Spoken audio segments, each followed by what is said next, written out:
Hello, good morning again. We continue, friends of Jose Manuel H's garage, with a video on replacing the rear brake pads on a 2007 Honda Civic IMA Hybrid. Okay, we've already made the video on how to change and replace the front brake pads. Now we're going to do the same for the rear ones, which is practically the same, but with a different direction of rotation to retract the brake caliper piston. Well, the same thing we did before. We raise the car, remove the rear wheel, and once the rear wheel is removed, we do the same thing we did with the front brake caliper. Okay. Remove the two bolts, this one here and this one here, which are the ones that hold the brake caliper. And once we remove them, we take off the brake caliper to access the old pads. Okay, I'll remove the two bolts and continue. Once we've removed the bolts, they're removed with a 12mm wrench, okay, a 12mm hex. Once you see, we have brought the two screws. Now, what we have is simple. All we have to do is move the clamp a little bit with the help of, for example, a screwdriver. Sorry, I didn't have the screwdriver ready here. Okay, with the help of a screwdriver we can help ourselves to move the clamp a little bit, and by moving it a little from front to back, we end up removing it. Okay, I'll continue with it. I'll take it out and continue. See? With a little patience and like this with the screwdriver on one side and the other, the clamp ends up coming out, and the next thing we have to do is disconnect the handbrake. Okay? We pull a little here, you see that it goes on this hook and the handbrake cable. That's why it's already unhooked. Okay, well, as you can see, let's see, we continue. Okay, well, it's left a little stopped because I'm seeing that it's not necessary to remove this that I've done. There are times when you need to remove the handbrake cable. In this case, I don't think it's going to be necessary. Let's take the pads out. The pads come out like this from the side without anything else. Look at the condition they were in. They were pretty close to being as bad as the front ones, but anyway, they were pretty worn out, and now we'll change them all. Okay, I bought the Brembo ones here too. If I can find the box. Here I have them, okay, the Brembo ones. And for the rear pads, the Brembo part number is P28.39.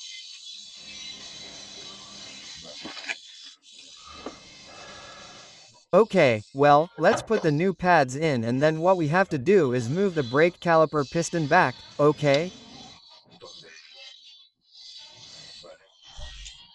And here, as I was saying, unlike the front brake, where you can simply push it in with a tool, okay? On the rear brakes, apart from going in, it has a direction of rotation, so you need a special tool. I have a universal one for several cars. I hope that one of them will work with the different discs that I have. And if not, well, I don't know how I'm going to do it. Well, before removing the calipers, I'm going to see if I can push the piston back, because if not, I'll have to use the old calipers until I find the tool to push it back. Well, this is the tool to push the brake piston back. For rear brakes, which is, okay, for several brands, okay. Here is a list of the different possible brands, okay. Depending on the wheel number, it says that it works for the corresponding brand. In principle, it says that 3 works for Honda. 3 is, let's see, this is 3, but I've also noticed that 4 would work for me. I'm going to try with 3 and I'm going to try with 4 to see which one works best for me. Well, in this case, 4 is the one that works for this type of piston, okay? So, what we take is this tool here that you see, we put it in here, okay? Until we get to the end here. And then we put it here. Let's see if it falls off, sorry. We put the little ring with the males facing outwards. Since I'm always using my hand, it's a bit difficult for me to do things with my left hand, but hey, that's it. We put it there in the holes. That's it. Okay. And that's it, and now it's about placing it like this, okay? So that these males hook into those slots, and that way you can do both the pushing and the turning. I'll place it and continue. As you can see, it's already placed. And now all we have to do is turn it clockwise so that we bring the piston all the way in, okay? Let's retract it like this all the way. I'm going to keep turning it until I bring it all the way back, slowly, okay? Checking that it goes in well, that nothing gets stuck, and that's it. And that's it. Well, as you can see, I've already retracted it all the way.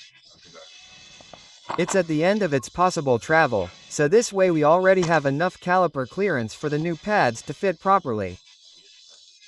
We've taken this one out here, okay? We've taken it out like this. Now we have to take the one from the inside out. There's no trick to it. See? I'm doing it on the left, and look, it has this little piece of iron here. This little piece of iron that you see here goes down here, okay?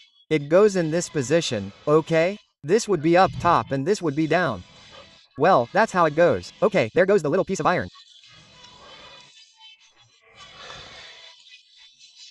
I'm going to put the new pads in, and remember, to retract them, I didn't tell you, to retract the piston backwards first you have to do the same thing that we did for the front pads, which is to give the brake fluid some space, and to do that all we have to do is remove the brake fluid reservoir cap and leave it off while we're changing the pads, okay?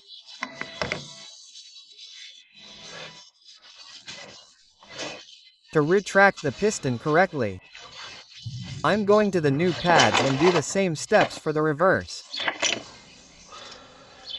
Okay, well, look, this is it. Let's see, I'll get the right one. This is the right one, and that's it. I'll put the inside one in first and then the outside one. Well, you see, it's already in place. It's just a matter of putting it in. There's nothing else to it. The inside one, you see that the little plate is underneath. And now the outside one that goes there.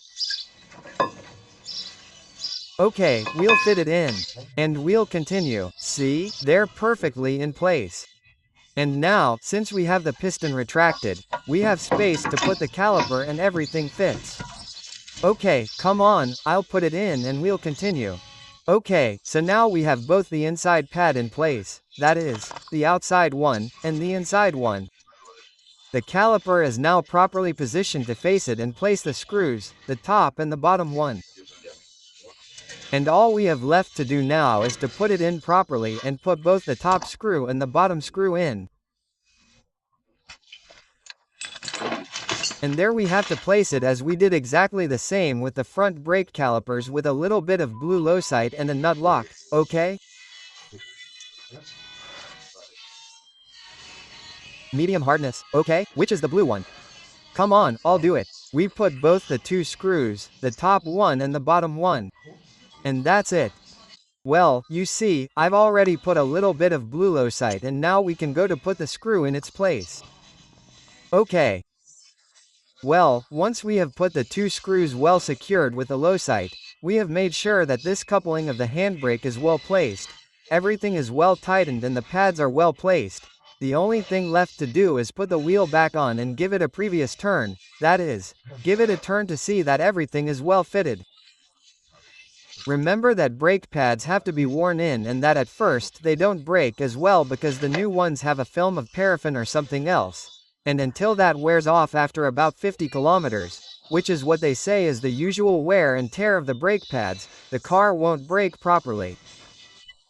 Okay, remember that we have to put the brake fluid reservoir cap back on, and that's it, they're all in place. It's that simple.